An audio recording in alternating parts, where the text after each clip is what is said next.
when I was briefing him, he's just telling me stories of all the crimes that he's committed over the years, like it's nothing. Here I am sitting there, I'm just thinking to myself, this is absolutely nuts. It's like he's talking about stabbing someone in the eye with a fork, like all the fights that he was in. So matter of fact, like his emotions just didn't kick in at all. It was just like, just pass me the sandwich. Welcome to episode 377 of FBI Case File Review with Jerry Williams. I'm a retired agent on a mission to show you who the FBI is and what the FBI does through my books, my blog, and my podcast case reviews with former colleagues. Today, we get to speak to retired agent Séamus McElearney, who served in the FBI for more than 21 years. In this episode, he reviews his investigation of the DeCavalcante crime family, infamously known as the real Sopranos. He also reviews how he convinced Anthony Capo, a violent soldier in the DeCavalcante family, to become the first made member in the family's century-long history to cooperate with law enforcement.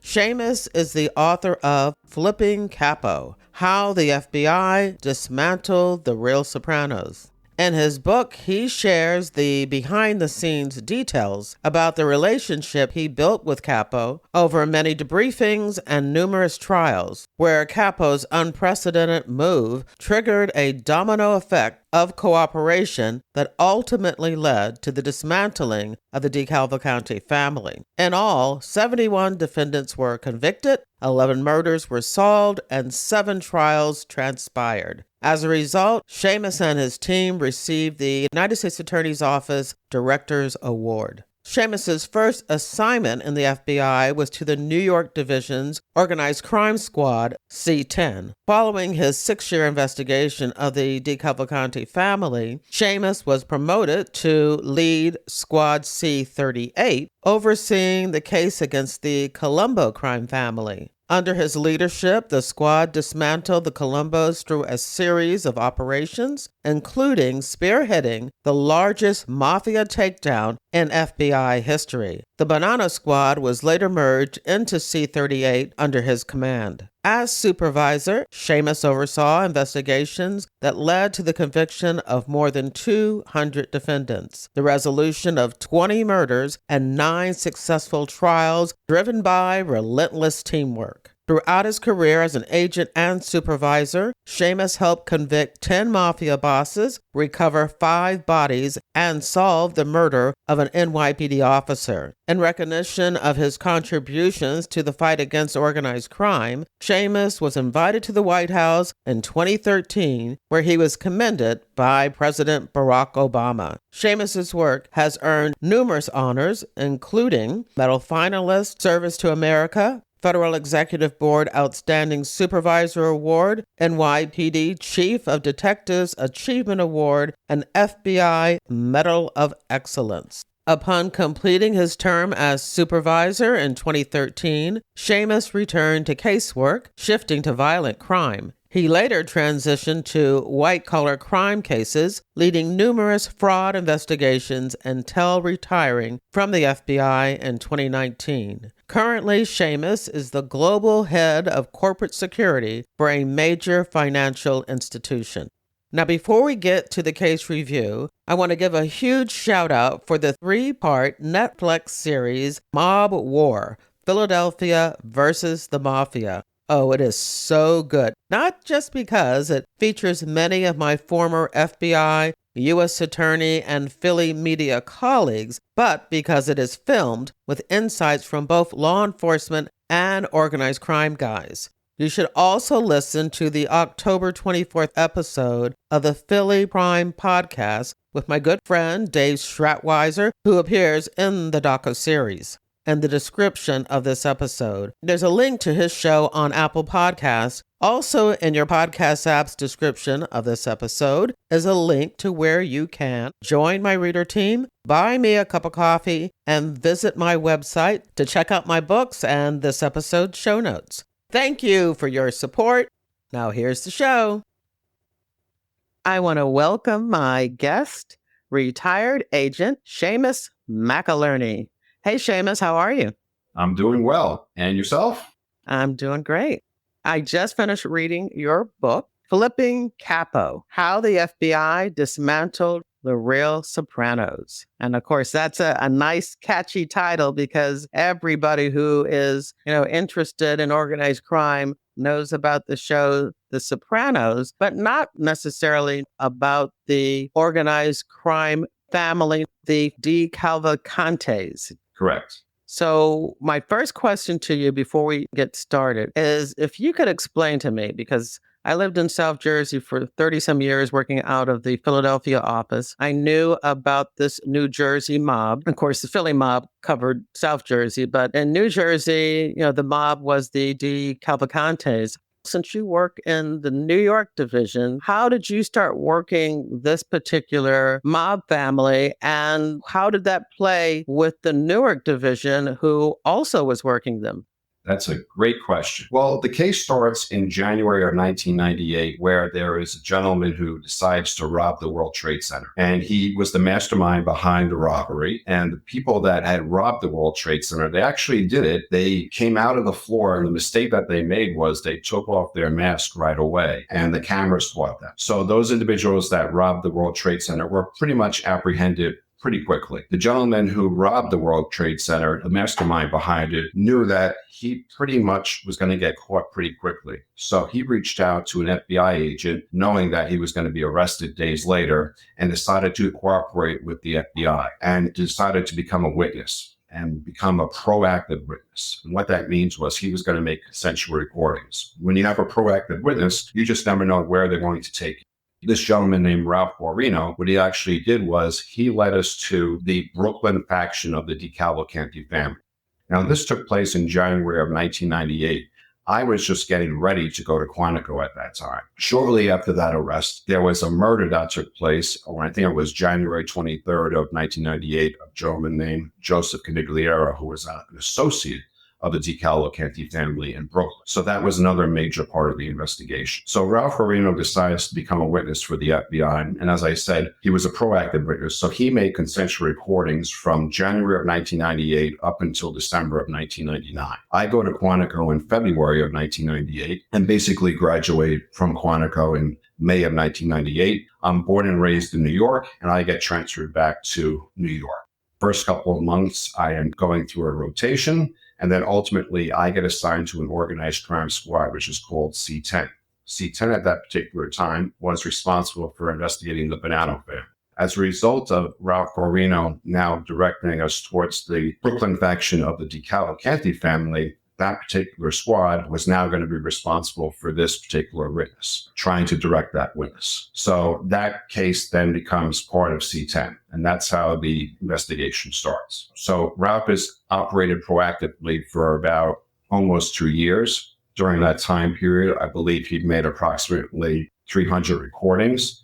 The handler for that witness was a legendary agent named George Hanna, and the first wave of indictments took place in December of 1999. I got to the squad in December of 1998. So I was on the squad for about a year. During that time period as a new agent, you do what you're told. Whatever administrative work you're assigned to do, you do. I was doing a lot of the admin work, such as filing surveillance logs, because we had a dedicated surveillance team that was on Ralph Guarino to make sure that he was safe. He would go into New Jersey. He would go into all sorts of areas of New York. And as I said, when you have a proactive witness, you just don't know where he's going to lead you to. He actually was going down to Florida numerous times as well to make recordings down there. And we started to learn more and more about the DeCavalcante family. During that 2-year process, we would actually start or try to start a relationship with the FBI in New Jersey. And we extended the olive branch to them to actually work with us. For some reason, they decided against that. They wanted to have their own investigation. So we worked independent. We would always kind of keep them in the loop as to what we were doing, but they had their investigations and we had our own investigations. So the first series of indictments for us came in December of 1999, where we arrested 39 individuals through multiple families, including the Colombo family, the Lucchese family, the DeCavalcante family. And I was tasked with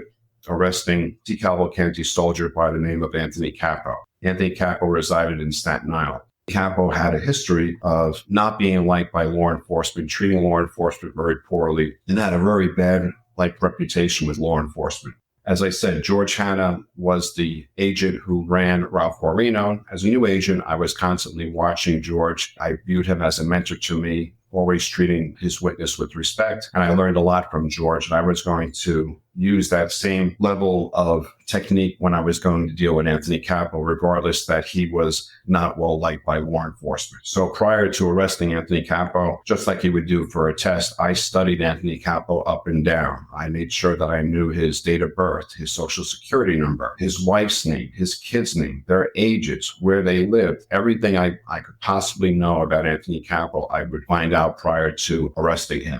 So when I did arrest him, and I also found out what type of medical conditions that he would actually have, such as he was a diabetic. So the day of the arrest, I made sure that I had chocolate with me. I made sure that I had orange juice with me, just in case his blood sugar was low. So on the day of the arrest, we arrested him. I also found out what type of sports teams that he liked and things like that. So I used all these things to my advantage. And growing up where I grew up in the Bronx, I had a lot of people that went the right way and a lot of people that went the wrong way. So I think I kind of had a criminal mind myself and could think like a criminal myself. You really didn't need to know all of that about him just to put handcuffs on him. So why don't you tell us about why you wanted to know so much about him? You were gathering all of that intelligence. Because when you deal with a mob, you're constantly trying to flip people, right? Because you want to try to have individuals cooperate because you just never know what they know, and that could take you to the next step. Just like we did with Ralph Guarino, getting him to cooperate. And he basically exposed us to the Brooklyn faction of the DeCavalcante family, which we knew nothing about. So we had known that Anthony Capo was a bad guy. We just didn't know all the things that he had participated in. There was a lot of rumors of violent crimes that he had participated in, but we didn't know. So I was hoping to try to flip him and to see how he could help the government and what crimes we could actually solve. So that's why I was trying to study him as much as I possibly can and trying to use that to my advantage to try to flip him. And therefore, the name of your book.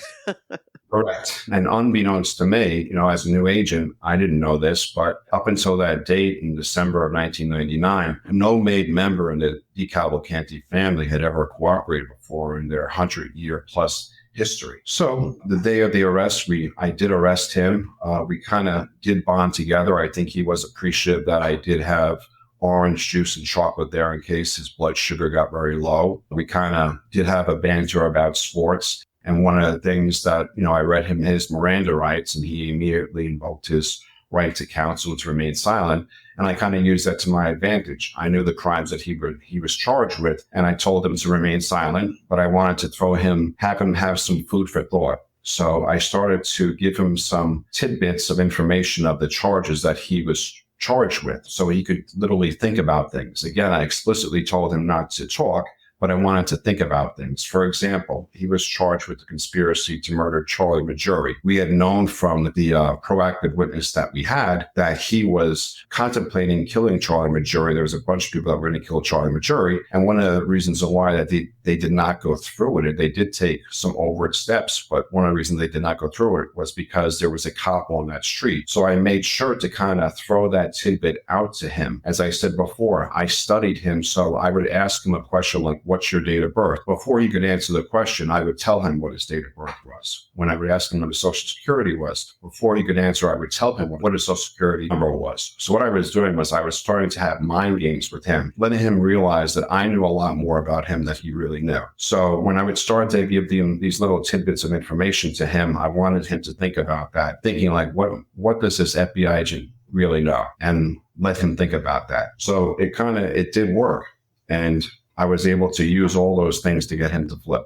Was there something else? I know a lot of times when you hear about, made members flipping, it's because they know that somebody is going to turn on them or, somebody killed one of their friends. Or was there something else also that he was concerned about? Or was it just he didn't want to do it at the time? Well, At that particular time, he was just charged with one conspiracy to murder and potentially stock fraud. So I think he was probably facing close to maybe 20 to 30 years, I think, at that particular time. So he probably didn't want to do the time. But as I said, up until that time point, no other main member had cooperated before. And we didn't know who was going to, try to cooperate. And they were a pretty strong family at that particular time. That's why I was asking. So I'm sure you were convincing and, you were really strong in your approach to him. But if this was the first person, why did he decide to flip? Did he ever tell you? Well, I think he might have been sick of the life as well. You know what I mean? I think that had a lot to do with it too. And then, I think he was trying to look out for his family. And, I do think the amount of prison time, I think, had a lot to do with it. So I think all these factors, just, putting them all together and, as you said, just trying to convince him. And I think him seeing in me, I think a lot of these mob guys, the way they grew up, they're taught to hate law enforcement. And I think he kind of saw in me that I was just a regular guy who grew up in the street as well. So I think he could relate to that. And I don't think, anyone had ever really treated him from the law enforcement side as a human being as well. So I think all these factors kind of helped get him to cooperate. And as a result of him then deciding to join Team USA, that created a spiral effect of cooperation, which was great for us. After he cooperated, then because of where he reported in the family, at that particular time, he was such a violent soldier that he actually was reporting to the acting boss at the time, who was Vincent Palermo. So then a couple of months later, Vincent Palermo decided to cooperate, which was unheard of. That was the first acting boss at the time to cooperate. And then it just kind of opened up the floodgates. So we went from having no one cooperate. So I think during that time period, I think we had a total of 7 people that cooperated. And at the end of the day, I think there was a soldier, a captain, an acting boss, and 4 associates decided to cooperate. So after Vinny cooperated, then it was Victor DiChiara cooperated. So now we're starting to use all the information that we have from the soldier, the acting boss, and also the associate, and also from Ralph that we actually had. We would use all their information, and that would spiral into the next actual indictment that we were going to do. And that was known as the hierarchy indictment. And that took place in October of 2000, where we were basically going to arrest the rest of the ruling panel, because at that time, the official boss of the DeCavalcante, John Riggi, was in jail. So they had implemented a panel of bosses. Those panel of bosses were Jimmy Palermo, Charlie Maggiore, and Vincent Palermo. And Vincent Palermo was known as the stronger personality, so he was known as the acting boss. So as a result of Vinny, decided to cooperate, and that affected those arrests. I think we arrested 13 people on that day, which was October 19th of 2000. We actually took down the official boss, the 2 other panel bosses, the consigliere, and then also a bunch of captains. So that was a significant arrest. And I think we're coming up on the 25th anniversary of that arrest, probably in about a couple of weeks now. From the initial arrest, out of the 39 people, Anthony Rotundo decided to cooperate because he was a captain. And then we also, because during the initial arrest of the 39 people, what we had found out was that there was a leak in the Southern District. So on the day, and I know I'm jumping back and forth here, but on the day of the initial arrest back in December of 1999, there was a leak in the Southern District where when we went to go effect some of those arrests, some of the people were not home. And then we later found out, Anthony Capo told us that there was a leak in the Southern District and that they knew we were coming. So someone had tipped off the bad guys that we were going to be arresting them on December 2nd of 99. So that was one of the things that Anthony Capo had told us. Some of the things that Anthony Capo initially told us during our first propers was the murder of John D'Amato, who was an acting boss back in the early 1990s, where he was actually the shooter in that particular type of murder. And also he told us the murder of Fred Weiss. So when he was initially charged, I think I said there earlier, he was charged with a conspiracy to murder Charlie Maggiore, and he was charged with a stock fraud. When he eventually pleads guilty, he pleads guilty to 2 murders, 11 murder conspiracies, and every other crime you could think of. But one of the significant things was he did tell us about that leak, and we actually did arrest Genevieve's captain later on, probably in May of 2001, related to that particular leak. So there was a series of indictments that actually took place during that time frame as, we started to build upon the case. But Anthony Capo was the first one to actually cooperate. And then that actually created a spiral effect of cooperation where Vinny was next. After him, there was an associate named Victor DeCavalcante cooperated. Then we have these arrests that I started to mention there in October of 2000. One of the individuals who was arrested in October 2000 was an associate named Frank Scarabino. Frank Scarabino decides to cooperate. One of the things that Frank Scarabino tells us about is that there was a contract to kill Anthony Capo and his family, and there was a contract on law enforcement. So that was a very significant event where, they wanted to, because Anthony Capo was the first person to cooperate in 100 years, he was the first made member to cooperate, the DeCavalcantes wanted to send a message, and they wanted to hurt Anthony Capo and his family. And also they wanted to hurt law enforcement. So Frank Scarabino was the one that had the contract. So he decided to cooperate because he didn't think that was the right thing to do. When he decided to cooperate, he told us that hurting children and a wife was not part of his ethics, is how he described it. Oh, they have ethics? Yeah.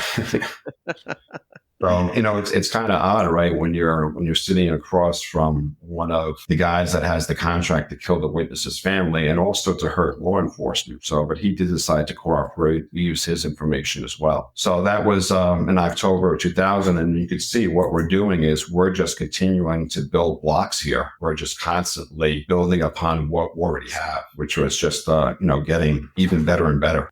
Did you want to tell us a little bit more about who Anthony Capo is before you move on? Is there background that you want to share? He's a violent soldier from Staten Island. They used him to do a lot of work for them. He was involved in a lot of beatings. As I said before, he reported to the acting boss because he was just hard to control. And, as I said, even before they went to go arrest him, law enforcement did not like him. When he would interact with law enforcement, he was very nasty to them. And that's why when I went to go arrest him, I didn't have that background. I was a new agent at the time, so I kind of gave him a clean slate. But I had heard that he was extremely nasty and belligerent to law enforcement. So I just decided to treat him with respect. So I don't think he ever had that before. And I think that was one of the factors that helped me try to flip him. But he had a reputation. And, even before we arrested him, there was 2 stockbrokers that got killed in Colts Neck, New Jersey back in, I think, October of 1999. Because of the reputation that he had, he was suspected of being the person that killed them. And he actually didn't kill them. And prosecutor's office down there thought that he was the shooter. And when he first decided to cooperate, we had a DNA from him and,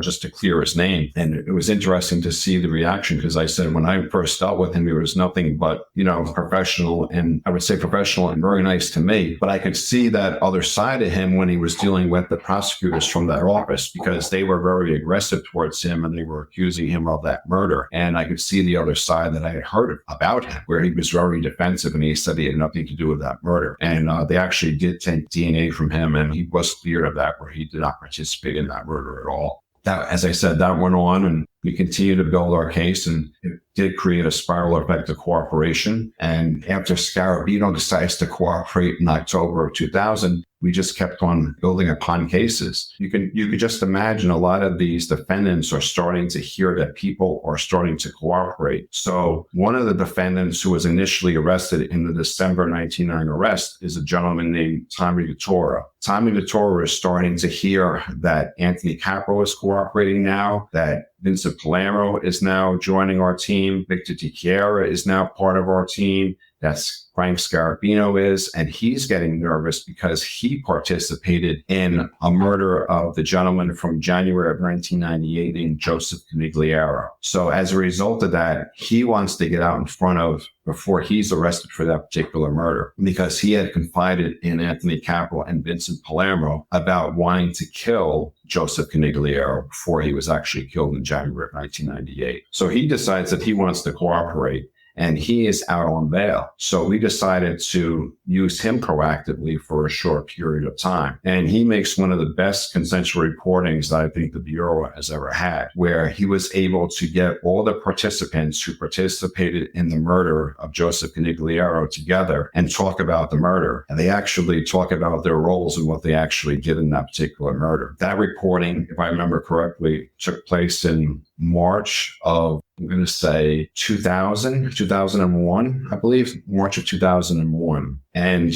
what happened was Joseph Canigliaro, just to give you the background on him, he was a DeCavalcante associate who just happened to be in a wheelchair. That is the result of getting shot by one of his own associates back, I believe, in the 70s when they went to collect loan shark money from one of their people that they had loan shark funds to, where his other colleague named James Gallo actually shot him by accident and paralyzed him and left him in a wheelchair. So, but he was a ruthless guy, regardless of being in a wheelchair. What he used to do is he used to call people over and shoot them from his wheelchair. So he was a very, it was horrible.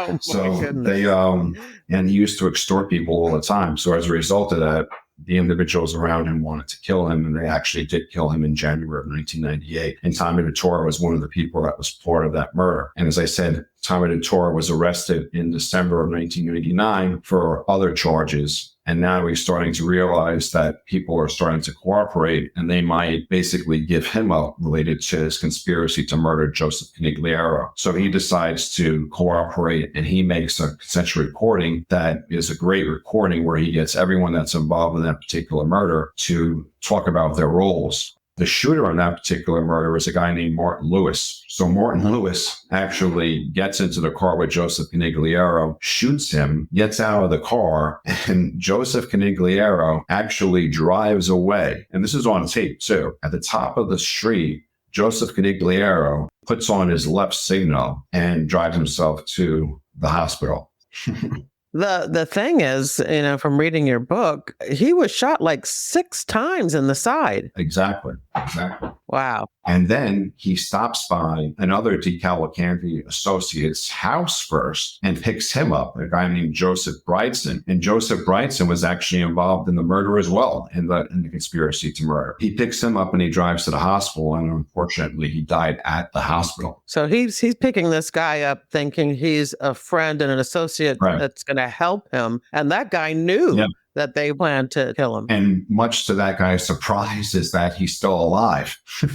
Yeah, well, I'm sure when he pulls up, he's like, what the? Yeah. So he drove to the hospital, and then at the hospital, that guy, Joseph Bridson, he had a cousin, a guy named Mike Silvestri, who was actually a New York police officer. He got his cousin to come to the hospital and basically remove the case shells from the car. So that individual ended up getting arrested as well, the NYPD officer named Michael Silvestri. So that was another proponent of this entire case. Then that leads to our next series of indictments, which was in April of 2001. So as you can see, we are extremely busy. And one thing that I have to mention here is this is a squad that is now working the DeCavalcantes. The other half of the squad is working the Bonanno family. And it's historic because the other half of the squad is dismantling the Bonanno family at the same time that we're dismantling the DeCavalcante family. So the squad is called C10. And I have to say it's quite a historic squad because you have the squad dismantling 2 families at the same time, which is just unheard of. So it was a very successful squad.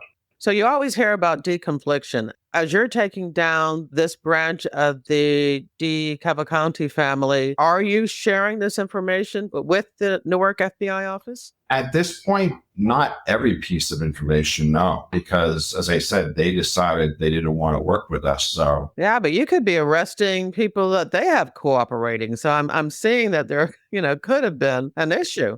We knew that they didn't have anyone that was playing with them. So, when we did the arrest in October of 2000, the hierarchy arrest, we did have them, since we were going into New Jersey to arrest people, they did assist us on the arrest. So they did have agents participate on our teams to actually, go to the New Jersey locations to arrest people. They were aware of the arrest and they did participate in the arrest. None of the people that were arrested were cooperators for them. We already knew that. So I'm not trying to create a problem when there obviously it seems like there was no problem, but I'm just curious because the potential was there. right. No, I'm not too sure what investigations they had going on at that time. As you're well aware, it's always the needs of the Bureau. I'm not too sure if they were focused on organized crime at that time or not. I'm not too sure how much manpower was supplied to organized crime, but like none of the targets that we arrested were informants or a witness for them at that particular time.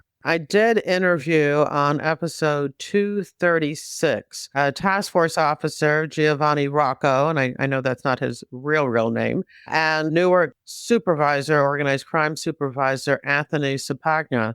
And they talked about taking down the real Sopranos, the DeCavalcante mob in New Jersey. So I haven't gone back and looked at that episode to see the dates and the years and these things were being done at the same time. But, it'll be interesting after talking with you to go back and look at that. I just think it's fascinating. It's great that you bring that up because Anthony Zampogna was actually on C-10. So Anthony and I worked together on the same squad. And Anthony Zampogna, I think I mentioned Frank Scarabino there before. Anthony Zampogna was the handler for Frank Scarabino back in, the early 2000s. That case that you're talking about there, that happened, I think, back in like 2013 or so. The time period that we're going to talk about here is from 1999 up until about 2006. And the interesting part is I think their main target in their case was a made guy called Charlie Stango. And Charlie Stango was made during their case, but during our case, he was not a made member of the DeCavalcante family.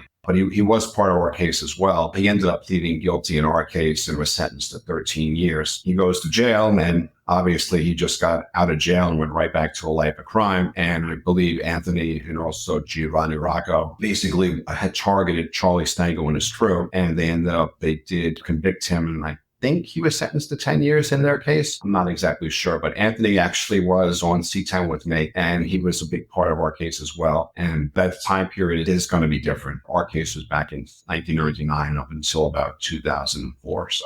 Okay, that answers a lot of things for me because that's why I kept thinking, what's going on in Newark? If New York is doing this, but it was definitely a different time period. Fascinating. Yes. We have these arrests. As I said, we have that consensual reporting that led to more indictments in April of 2001. Then we arrest the officer that we had mentioned that removed the case shells in May of 2001. And then in August of 2001 is when we actually arrest the Genovese captain who had gotten the leak information from the Southern District of New York related to the leak from the earlier indictments that we had. So those are all the arrests that we have. And then that all leads to pleas and trials, which, are extensive. And then one of the things that the DeCavalcantes had also was they had a lot of unions in New Jersey. So they had two unions. There was Local 394, which was the labor union. And then they also had Local 1030, which was the asbestos union. So as years went by, I actually had to testify against in LIUNA, that's the Laborers International Union of North America,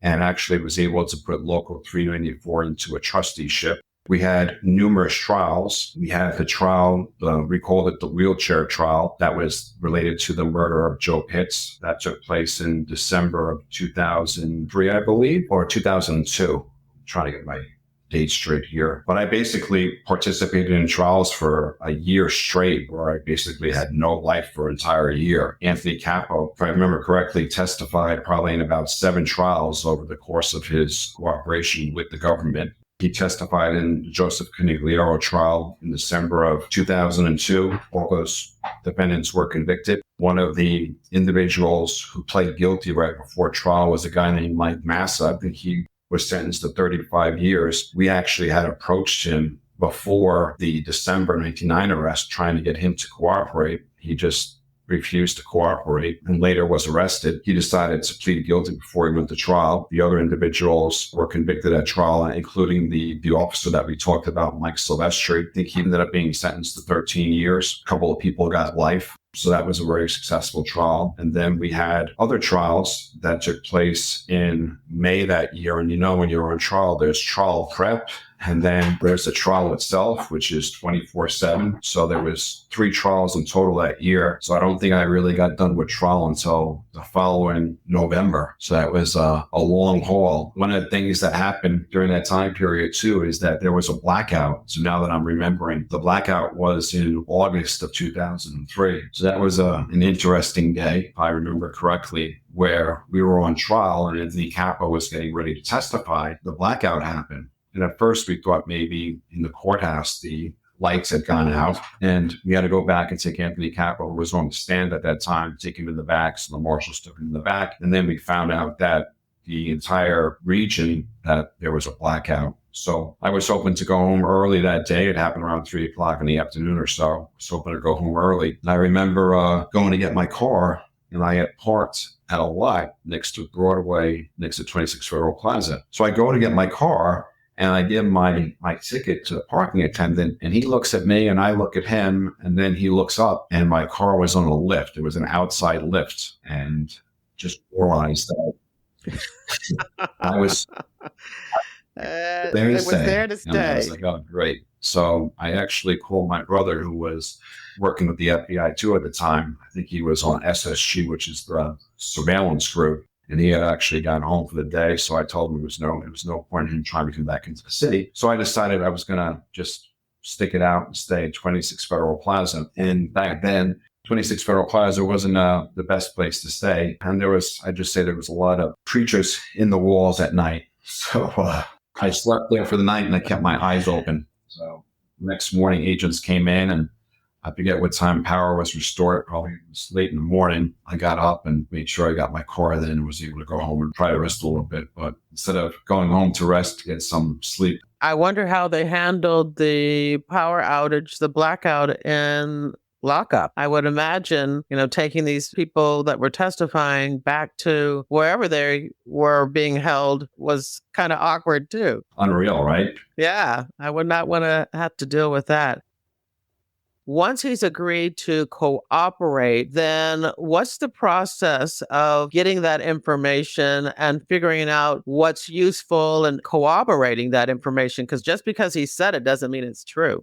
No, it's true. Well, I can always remember the first proffer, right? Where I am a brand new agent, right? And I am sitting in a room with George Hanna, who is a legendary agent, and a Southern District investigator named Kenny McCabe, a legend himself. And I'm just trying not to say the wrong thing, right? Just try to say as least amount of words as I possibly can. And that's when Anthony Capo is telling us about the murder that he participated in against Fred Weiss, the murder that he participated in against John D'Amato, the murder where he got this individual named Joseph Garofano killed. And I'm like, I just couldn't believe it, because here I am about a year on the job and I'm hearing things like I was reading a book myself. And the Fred Weiss murder, which just happened to be probably the most indicted mob murder ever. Basically, Fred Weiss was an individual from Staten Island who worked for the paper out there and got mixed up with John Gotti and the Gambino family. So John Gotti wanted Fred Weiss killed because he suspected that Fred Weiss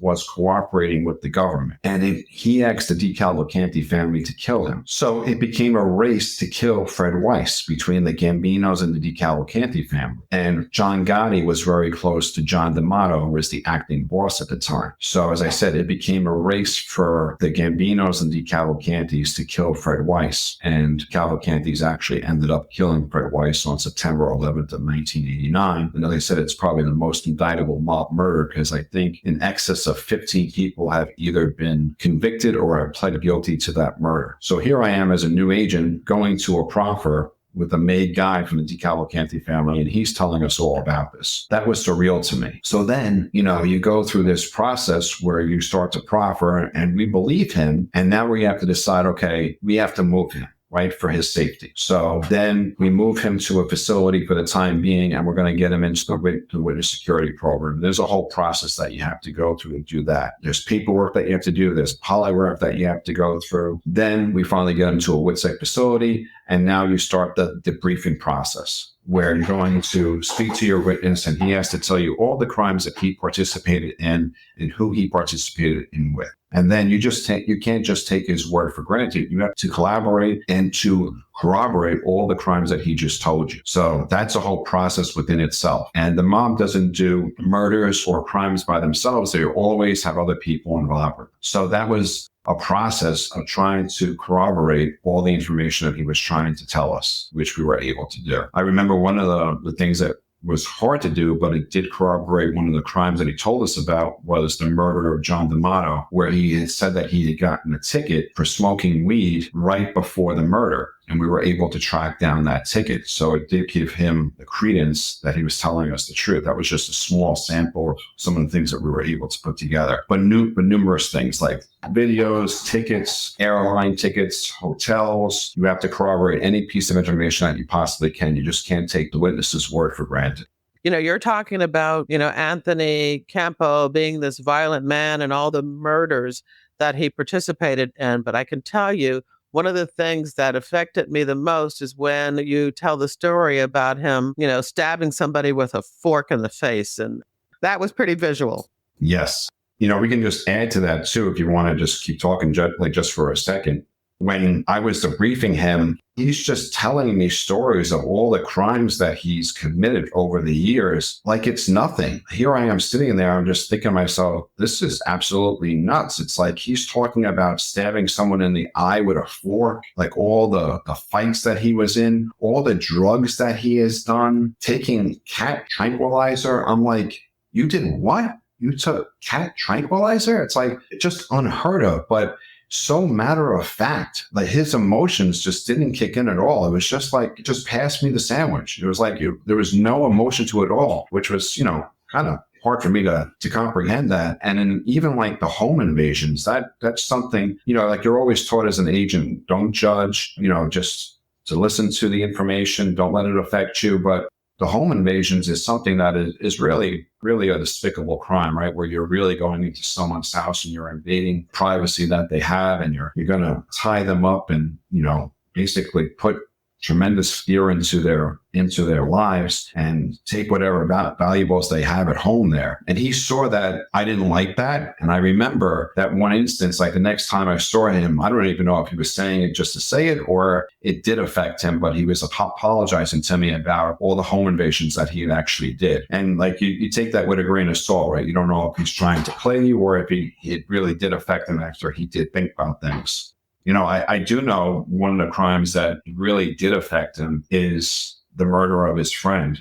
So after the Fred Weiss murder, one of the people that participated in that murder was a guy named Joseph Garofano. And Joseph Garofano, after the murder, started talking because the cops, he made some stupid things around the murder where he was told to take plates off a car, and he actually took plates off of Anthony Capo's wife's car, which doesn't make any sense at all. And he put it on one of the cars that was used during the murder. So obviously it was very easy for the cops to trace the plates back to Anthony Capo's wife. As a result of all this, there was a lot of pressure around law enforcement where they were starting to look at Anthony Capo related to that particular murder. Joseph Garofano basically said to Capo, I'm not going down for this. Anthony Capo told that to his captain, Anthony Rotundo, and that was the beginning of the end for Joseph Garofano. Because of that, they were afraid that he was going to talk, and they actually ended up killing Joseph Garofano. So in essence, by Anthony Capo telling that to his captain, he got him killed. So he got his best friend killed. And that really did affect him. And it took him a while to come to grasp with that.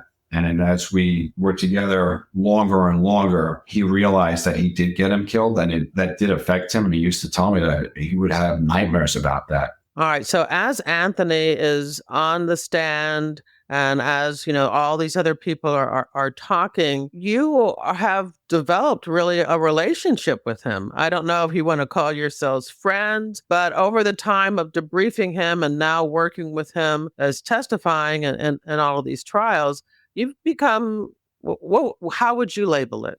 Well, it's a professional relationship, right? It's like one of the things that I've always learned is a happy witness is a good witness. I prepped him. I prepared him for trial, but there's always that line. You never cross that line, and you always got to make sure that there is a line. right? You might want them to think that you're friends, but you're not friends, right? There always is that line. Did we have a close relationship in the sense is we saw each other and everything? Yeah, but he's not someone that I'm going to go out with and have dinner with. It's like you always got to remember that there is a line there. He testified a lot. I thought he was great on the stand. People couldn't believe that this was the same person, that his composure, that he didn't lose his cool in court. He was very calm. He answered the question. And that was from the hours that we spent together of me going over things with him, just trying to prepare him for trial, just trying to get him to change his ways. He always said that he wanted to be a success story for me. And I was like, don't be a success story for me. Be a success story for yourself because you can do it. I think he really did take that second chance and he made the best of it. He did testify numerous times at trial. I think it was 7 times, and that's not even counting the numerous times that he was prepped for trial where people ended up pleading guilty, because I don't want to say that he was a professional witness, but that's what he turned out to be. Actually, in one of the chapters in your book, you sum up the process of him cooperating and the debriefings. Could you read from page 196, where it starts off after 6 months of briefing, to sum up all of the information that he provided to you? Right, so this starts off June 8th, 2000. After 6 months of the briefing, Anthony Capo signed a cooperation agreement and pled guilty in the Southern District of New York before Judge Lawrence M. McKenna between 1980 and 1999 as either a DeCavalcante associate or made member. Capo participated in dozens of unlawful activities. He pled guilty to 2 murders, namely Fred Weiss and John D'Amato, 11 murder conspiracies. Yes, 11. Manifold extortions of local businesses, 2 home invasions, numerous assaults, countless conspiracies to commit robberies, stock fraud, labor racketeering, distribution of illegal drugs, illegal gambling, and possession of illegal firearms. Almost every imaginable crime you could think of. Wow. Now that's a bad guy. And the reason I wanted you to tell us all the things that he was involved in is because you had this saying in your book that I thought was really profound. And that was that numbers are better than letters. Could you explain to everyone what you meant? Well, when you get sentenced, right, you want to get a number as opposed to a letter, because letters mean you're coming out in a box. And what I mean by that, letters means life, right? And we had a couple of defendants in our case get life. So that means the only way they're going to come out of jail is in a box. You'd rather get a number rather than a letter. I think we're ready to go back to the trial. Okay. We had finished the first trial in December of 2002, where they were all convicted. And then we have the second trial where numerous people had pled guilty before trial. And then we were left with 3 defendants who happened to be Phil Abramo, Pino Schiaffaletti, and Steve Batabli. And they go to trial. They actually get convicted at trial. During that trial, one of the things that came up, it's like one of the great things where we were able to roll out every level of cooperation. We were able to put up an associate. We were able to put up a soldier, a captain, and an acting panel boss. And that had never been done before. And all from the same family. So that was a very unique time to actually do that. One of the things that does stick out during that trial, though, was Vincent Palermo. This is the first time you had an actual panel boss that was going to testify. So during that time, getting ready to go from direct examination to cross-examination, and I remember the defense was trying to say, oh, Vinny didn't tell you about some money, and they were just bluffing us, but they were actually correct. So we went and during the break, we confronted Vinny and we said, is there any money that you haven't told us about? Now, Vinny had already forfeited money to the government. But when we confronted him about this, he actually did tell us that he had gifted some money to his children and didn't tell us about that until this particular time, which was during trial. So we were still on direct examination, and the assistant, John Hillebrecht, had to do a great job and basically tell the jury during direct examination about this during the trial. Needless to say, the government was not happy about this. Thankfully, this came out during direct examination as opposed to cross-examination, because that would have been really bad. Because you all know you want to get all of your dirty laundry out during direct examination. But the defense basically bluffed us, and they were right. They had no idea that Vinny withheld money from us or didn't tell us about this particular money, but he did. And as I said, John did a great job during the trial to get that out. I know that during the trial, there was a really interesting tactic that you used. Could you tell us about that?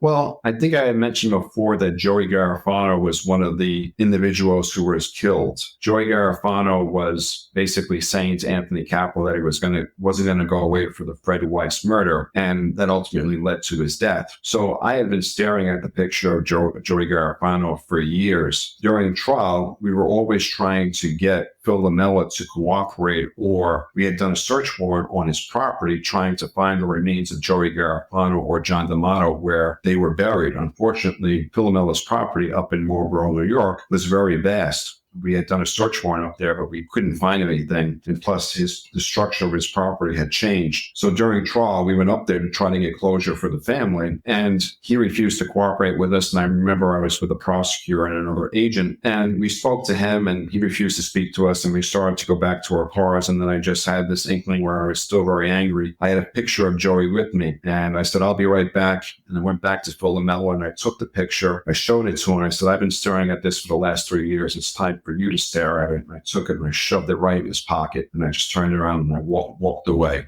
And he was pretty stunned. And then going back, and the agent and prosecutor asked me what I just did, and I told them, I think they thought I was nuts. He did not change his mind about cooperating, but you could see on the look on his face that he was pretty shocked by what I had just did. Yeah. And he was known as the Undertaker. After that trial, then there is another trial, and that was against Jimmy Palermo. We still had a couple of the defendants who pled guilty that summer, and then Jimmy Palermo decided to go to trial, and that trial was in September of 2003. So again, I had to do trial prep again, and then we had another trial against Jimmy Palermo, and that was when Frank Scarabino was going to testify for the first time. We had mentioned Anthony Zampogna before, so Anthony Zampogna was the handler for Frank Scarabino. So he was at that trial with me, making sure that Frank was ready for trial. Jimmy Palermo was convicted at that trial. Forget what he was sentenced to, but it was at least 10 years, and he was sentenced there. So those were all the trials. They were all convicted. But as you know, there is an appeal process with trials as opposed to when you plead guilty. So years later, back in, I think it was 2006, during this time, I'm actually the supervisor of the Colombo squad. I had moved on after taking down the DeCavalcantes. December of 2004, I was promoted to be the supervisor of the Colombo squad. So in 2006, the conviction of that particular case was overturned. And at that point, I was the only one that was still in the New York office that had the knowledge of the DeCavalcante family. And there was only one other prosecutor from the DeCavalcante case, Mimi Roca, who knew the DeCavalcante family. Our thought process was, do we do the trial again, or do we get them to plead? So those three defendants, they actually ended up taking a plea, and that the plea that was offered to them was the initial plea that was given to them before the trial, which they refused or turned down, and they ended up taking the plea then. So as I said, you never know with trials, right? And the appeal process. So even years later, but they actually ended up taking that plea later. Did that result in a reduction of sentencing for them? Yeah, because they all were convicted. They all got life. Those two defendants got life in that particular case. And then it was reduced to like 20 years or so. What you go through is the sentencing, right? You have all these witnesses, and what you try to do is you don't want to get them sentenced too quickly, right? The longer that they're in WITSEC, the next thing is trying to get them out on bail, right? So Anthony Capo, after doing all those trials, obviously he wanted to get out on bail. So he was in jail for approximately 4 years. We rewarded him for, testifying so much, and he got out on bail, and he remained out on bail for several years. The longer that you're out on bail and you don't commit any crimes, it's a way to show the judge that you have rehabilitated. So he got out on bail, and then Vincent Palermo, for the act that he committed by hiding the money, he was out on bail at the time. We remanded him because of his actions by not telling us about the money. Anthony Rotundo, he subsequently got out on bail. Numerous witnesses got out on bail, and then we're waiting for them to be sentenced. At that time, as I said, I was now the Colombo supervisor, and we were doing a great job dismantling the Colombos. I don't know if you follow that case at all, but we actually dismantled the Colombos. I was the Colombo supervisor from December of 2004 up until June of 2013. I had a great squad, great teammates there, and we were able to do some historic things as well. During that time period, numerous witnesses were out on bail, and then we're getting ready to get Anthony Capo sentenced. And that was in January of 2012, I believe. Unfortunately, Anthony Capo passed away right before he was going to be sentenced. Yeah, that must have been difficult for you to hear, because what were you anticipating he would have gotten as his sentence? He would have gotten time served, for all the trials that he had. And so that would have allowed him to continue with his life. But I take it he would have been a long way away from New York and New Jersey. Yes, he had gone into the witness security program, and he was cute. Like, he would call me from time to time, and, I'm not supposed to know where he is, but he would tell me what type of football team he liked then. And that was kind of a clue as to where he might be living. If he was suddenly a Detroit Lion fan, or, if he was a Bills fan, or, so I would be able to figure out where he was by the new football team that he liked. But yeah, he would have gotten time served. And, it was kind of a shock to me, because we had just spoken and we were getting ready for him to get sentenced. And, I was actually going to speak at his sentencing to say what a great job he did. So when I got the call from the marshals that he had passed away, it was quite a shock. Yeah. And just to talk a little bit about the professional bond that you had when you learned that he had died of a heart attack, you actually attended his wake. Yes, because, what happens is you just don't deal with the witnesses, you deal with their families. We were very successful in dealing with a lot of witnesses that we got to cooperate, and you deal with their families. A lot of families did go into the witness security program, so you deal with their wives, their children. You try to get them into school. So you really, and you say all the time, you can't pick your family, right? So, you do develop a bond with the families where you're trying to do the right thing to get them to the next level, because it is quite a shock, right? There's numerous times families don't know that you're going to cooperate. So you have to go and speak to them. It's kind of a shock when you tell them, okay, you're going to have to move tomorrow, pick up your stuff and leave. That's a big adjustment, right? That's a big life-changing choice you have to make. It was the right thing to go to the wake. I spoke to the family. I spoke to the mom, and she said she wanted me to go, and I did. And I went and I paid my respects to the family, also to his ex-wife, and to see the kids that I hadn't seen in quite some time, to see that they had grown up to be fine people. So I thought it was like the right thing to do. Throughout your book, there's more colorful stories and interesting scenarios that you have written about that people can read about. The book, again, is Flipping Capo: How the FBI Dismantled the Real Sopranos. Now, before we move on, there are two things from your book and from your career that I wanted to talk about. And I'm going to ask you to read something else from the book. And this would be on page 323, where you talk about the mini course, the lessons that you learned from working on a particular case that gave you the skills that you needed in order to flip Capo. Could you go through those lessons? So lesson learned number 1, drop a fact here and there that lets the perp know we have the goods on him. No point in lying to us. We already know quite a bit, and that's a fact. Lesson learned number 2, position yourself as an ally. Capo could see how he could have been me, and I could have been him. Lesson learned number 3, whoever you got made, you can remake yourself. You just got to get on the train before it leaves the station. Perfect. Now, the last thing I want to talk to you about is we just told your methodology in getting someone to flip. And of course, throughout this case review, we've learned about the information that you were able to gather by flipping Capo. But there are still people who are thinking, okay, this guy confessed to murders and home invasions and, just all of these terrible things. And he was going to get time served, which would have been 4 or 5 years. So why don't we talk a little bit about the necessity of developing cooperators? It's their life, right? So we can't get into their world. So we definitely need cooperators on the inside to get into their world. It's very hard to do that.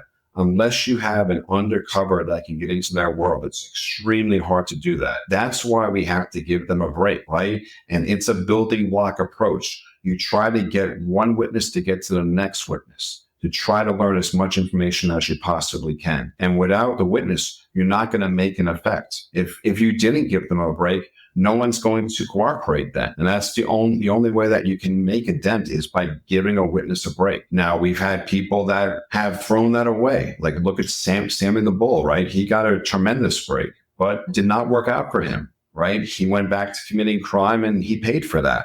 I think he got 20-year sentence after the gift that he was given. You know, I can say all the cooperators that I have had, thankfully, knock on wood, to this day, they have not gotten into trouble again. And I think that's a credit to the way that we have spoken to them, that we've developed them, and that we have, just made sure that they're on the right path and just kind of drill that into their head. But we definitely need cooperators on the inside. Because look at me, I'm an Irish American. How am I going to infiltrate the mob? It's not going to happen.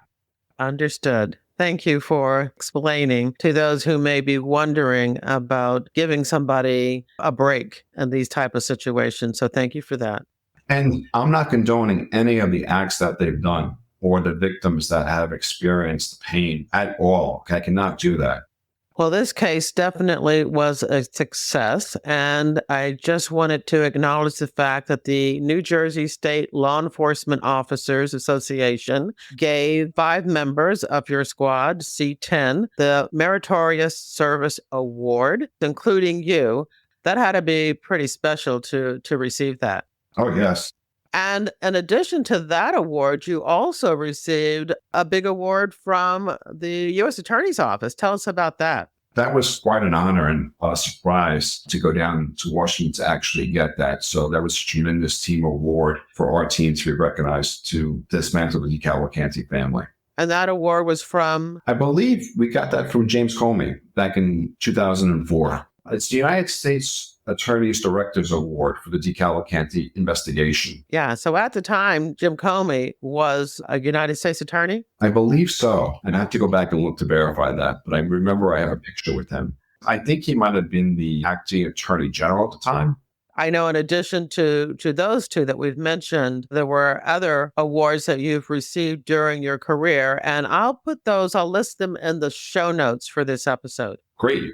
Yeah, I think to be invited to the White House was probably the biggest honor that I could ever get. Back when I was with the Colombo Squad back in, I think, 2013 or 14, there was a service to America. I was a finalist for that award. And as a result of that, I was invited to the White House to meet the president, Barack Obama, for my work on organized crime. Again, your book is titled Flipping Capo, How the FBI Dismantled the Real Sopranos. Your book was like the first time that I found, I guess I would call it, evidence that the DeCavalcante families were used as the model for the Sopranos. And so why don't you just tell us a little bit about that evidence that you talked about or that you actually transcribed in your book? Sure. Well, there's a lot of similarities between the show and the real life family. For instance, in the first season of the show, the boss of the show dies of stomach cancer. In real life, the boss of the DeCavalcantes did die of stomach cancer in 1997. If I remember correctly, his name was Jake Amori. That's the first one. Second of all, there is a strip club that's famous in the show. The strip club in real life is Vincent Palermo's called Wiggles in Queens. There's a meat market in the show. There's actually a real meat market in real life. I won't say the name of it, but it's a real meat market. There's a lot of similarities between the show. Also, we had a proactive witness. He made a consensual recording with a soldier and a captain, and they're actually discussing the show. And they're saying, this is you and this is you. So there's so many similarities between the show and also real life. There's the union aspect, right? Construction-wise, that's all throughout the show. There's the stock angle, related to stock fraud. That's all throughout the show. There's so many aspects going back and forth. When we were working the case, it was just so ironic to be working the case and then watching the show live. And we're just thinking to ourselves, this is in this episode, that's in that episode. Meanwhile, we're working it live. So it was very surreal to see that. Yeah, because the show was actually taking place. The show aired from 1999 to 2007, which is exactly the time period that you were investigating the DeCavalcantes. It is pretty amazing. Did you ever find out who was cooperating with the producers and the writers to give him this content? We did not. And even though the director says that it's not based upon the real family and no one has ever spoken to him, it's just very ironic that there's so many similarities between both of them. And as you said, our case starts in January of 1998. And I think the first episode of the show was in January of 1999. So there's just so many similarities between them both. It does make you scratch your head.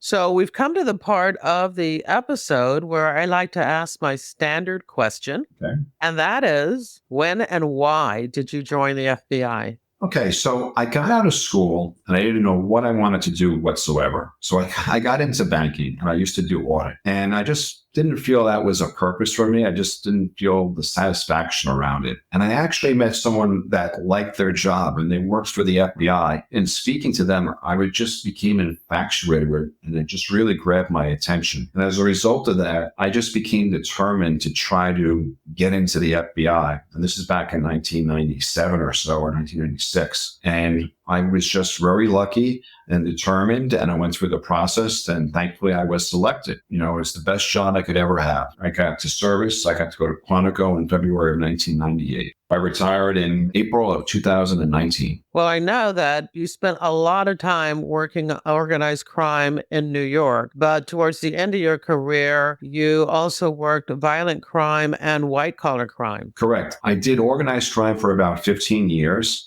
And the FBI has a policy where you could only be a supervisor for 7 years. After the 7 years, you'd have to step up or like step down. Meaning step up, you'd have to go to DC for 2 years, and then they can send you wherever they want. Or you step down. And that's what I decided to do. Plus, my wife, you know, she has a good job. She was not going to move. So I actually acted for about a year and a half as well. So my supervisor time was probably 8.5 to close to 9 years. After that, I decided to step down and I went to work violent crime. I wanted to challenge myself to work cases again. So I actually went and worked violent crime again. And I was able to apply RICO from all the mob cases that I worked. And in Mount Vernon, New York, they were having a serious gang problem up there. So I used RICO to tackle this gang problem they had up there. We were very successful taking down the gangs up there. And then I was getting close to retirement. I was like, okay, what am I going to do next? So I decided to go back to my roots, which were white collar, and I started working white collar cases again. And that's what I did. And I used that to get back into the private sector once I retired in April 2019. Yeah, I would imagine that the job market is a little bit better for somebody with some white collar crime experience on their resume as opposed to organized crime, unless you want to work organized crime.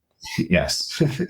Yeah, so then I retired. I initially went to a bank called Signature Bank. I worked there for about 4.5 years, where I did fraud investigations, corporate security, executive protection. That bank was purchased in May of 2023. I could have stayed there if I had wanted to. They wanted me to stay, but then I got an opportunity to work for a global company, which is a financial institution. And now I'm global head of corporate security for a financial institution called Apollo. So it's an international firm.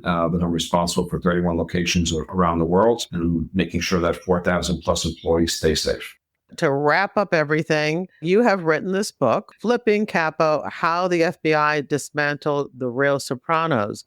But, I mean, that was just one of the cases that you talked about during your career. So my question to you is, any more books planned? I'm thinking about it. As soon as I retire, I think I will come back and hopefully write another one related to the Colombo family, because the squad that I was on, C-38, they did a tremendous job. And I think there's even more to talk about there. You know, we had the largest FBI mob arrest ever in January 2011, where we arrested 127 people. There was mob bodies recovered. There's a lot to talk about there. The squad was great. So I just got to put pen to paper there. So stay tuned. At the end of every episode, I like to give my guests the last word. So what would you like to say? I want to say thank you so much for having me on the show. I think you do a tremendous job. This is a great platform for the FBI. You know, this is a great case. It's not just me. It's the team that we had. You know, we went from flipping no one in 100 years to basically flipping 7 people in a short time period, almost in 3 years. And we flipped a soldier, a captain, an acting boss, 4 associates. We basically dismantled the family. I think the stats show that we convicted 71 people. 11 of the murders were solved. I think we had 7 trials. Just a great case. C10 is just a historic squad where we basically dismantled 2 families at the same time. Half the squad was working the DeCavalcantes. The other half was working the Bonanno family. Just unheard of, dismantling 2 families at the same time related to the DeCavalcante case. Since that time period, no other made member has cooperated to date from the DeCavalcante family. So I think the squad did a great job, and, the team did a great job. And that's the end of the interview. In your podcast app's description of this episode, there's a link to this episode's show notes at jerrywilliams.com, where you'll find photos of Séamus McElearney and links to case-related images and news articles about Anthony Capo and the dismantling of the DeCavalcante crime family. There's also a link to FBI Case File Review episode 236 with Giovanni Rocco and Anthony Sapagna, where you can learn about another DeCavalcante crime family FBI investigation. I hope you enjoyed the interview and that you'll share it with your friends, family, and associates. You can show me just how much you liked it by buying me a coffee. There's a link in your podcast app's description of this episode, or you can visit jerrywilliams.com and tap on the little coffee cup icon in the bottom right-hand corner of my website. Don't forget to follow FBI Retired Case File Review on your favorite podcast app. Now, this podcast is all about true crime, but if you're also interested in crime fiction, once a month via my reader team email, I keep you up to date on the FBI and books, TV, and movies. When you join my reader team, you get access to my FBI reading resource, a colorful list of more than 70 books about the FBI written by FBI agents who have been guests on this podcast. There's nonfiction, crime fiction, true crime, and memoirs. You'll also get my FBI reality checklist, where I debunk 20 cliches about the FBI and receive news about what I'm up to and about my FBI nonfiction and crime fiction books. I want to thank you for listening to the very end. I hope you come back for another episode of FBI Retired Case File Review with Jerry Williams. Thank you.